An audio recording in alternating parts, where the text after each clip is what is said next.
Well, thank you all, and thank you, Showbiz India. First, thank you, Showbiz India, for having us. First of all, I want to welcome you all here, and I really appreciate you guys taking the time out, being here with us and sharing some information.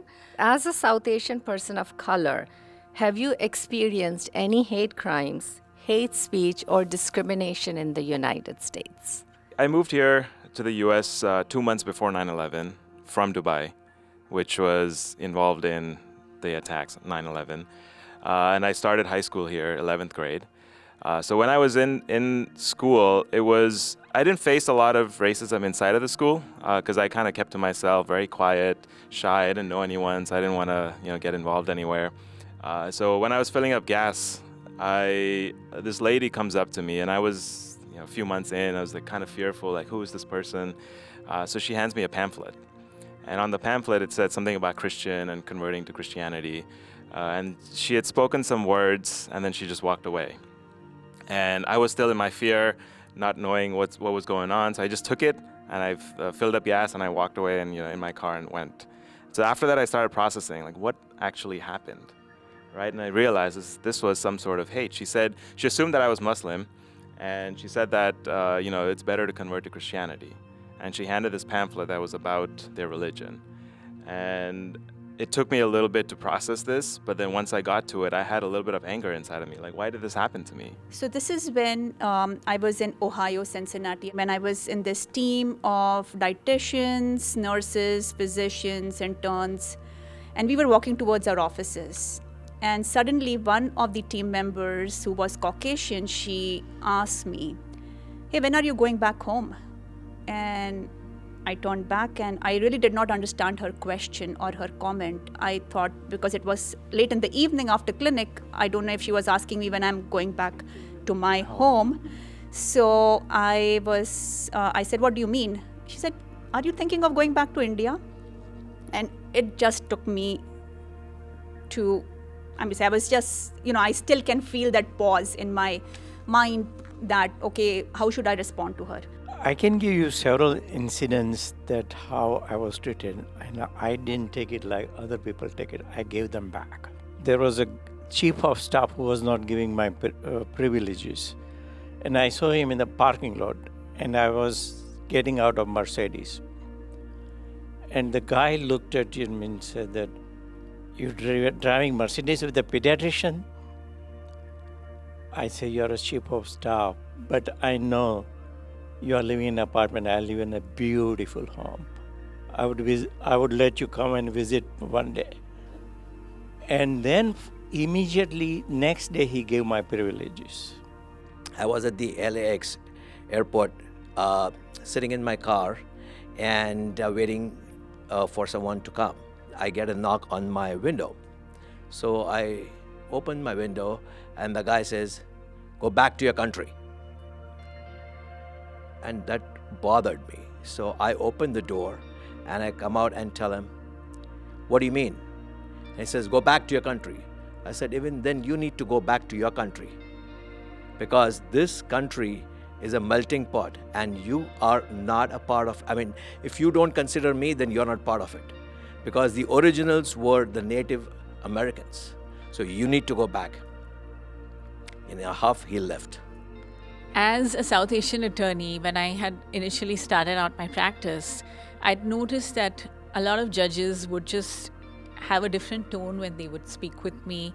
I distinctly remember this incident where there was this judge in downtown LA courthouse that we had gone to. He was very mad that day, and he was extremely rude with me and my paralegal who was accompanying us, to the extent that he was yelling and screaming at us, which was a little shocking to me because I hadn't been through that horrible behavior before. And in the end, he actually apologized, knowing that we could possibly complain about him before we were leaving. So that was one incident. I still get a lot of court reporters also say, "Please slow down, I don't understand your accent." I can just recall when I was a branch manager of a bank in downtown LA, I got an angry phone call one day, and it was a lot to do with the interest rates and what interest he was getting, probably as a retired person and something of that sort. And it was so angry, and it followed by some racial undertones. And I was like, okay, you can say all that you want, but my focus is on answering your basic question about the interest rate. So I just stayed very calm, answered him very calmly, and that ended the conversation. So I just feel that the confidence that is exuded by most of us is the basis of the inferiority complex of these people who direct hate towards you. It's interesting. I'm listening, as far as I'm a Sikh, my whole family, my mamas, my uncles, my cousins are all turban Sikhs, and as we all know, the Sikh community has, whether it's 9/11 or anything that happens, we alongside the Muslim community get the brunt of that hate, be it people throwing things at you, pushing you, beating you up, like it's just unbelievable how much hate the Sikh community actually has experienced. And I think as a collective, what we've decided is we are putting ourselves out there even more and bringing awareness that we are who we are. And it's not that, being a Muslim is bad and we want to sort of say, don't mistake me for a Muslim. It's okay to beat up the Muslim guy, but don't beat me up because I'm Sikh. It's not that. But it's just a question of, take the time to educate yourself and inform yourself as to what someone's background is. So words mean everything. Pay attention to the words that you're thinking and the words that you're saying. If it's not coming from a place of love, it's coming from a place of fear. You have two main emotions, love or fear. Love conquers all. Just remember that.